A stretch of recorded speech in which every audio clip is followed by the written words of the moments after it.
Attention to all senior citizens. Sa mga nagtatanong, ang tanong po niya, lahat ba ng seniors, prioridad ba ang pagkuha ng bagong Digital Senior Citizens ID? Pag-usapan natin kung lahat ba ng seniors ay prioridad sa pagkuha ng bagong Digital Senior Citizens ID. Sa video na ito, pakitapos hanggang sa dulo para malaman ang buong impormasyon.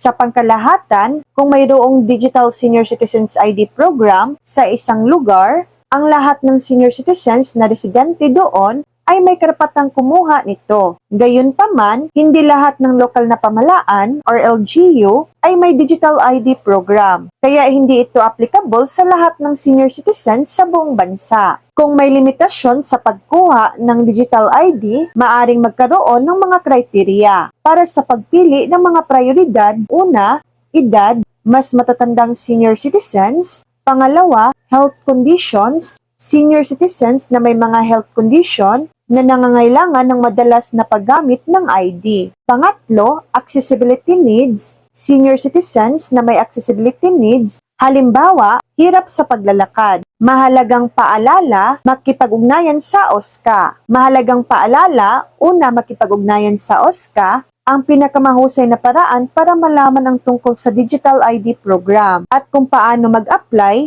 ay ang makipag-ugnayan sa Office for Senior Citizens Affairs or OSCA sa iyong lugar. Pangalawa, LGU discretion, ang pagpapatupad ng Digital ID program at ang mga patakaran nito ay nasa ilalim ng discretion ng lokal na pamahalaan. So yan lang po ang latest update.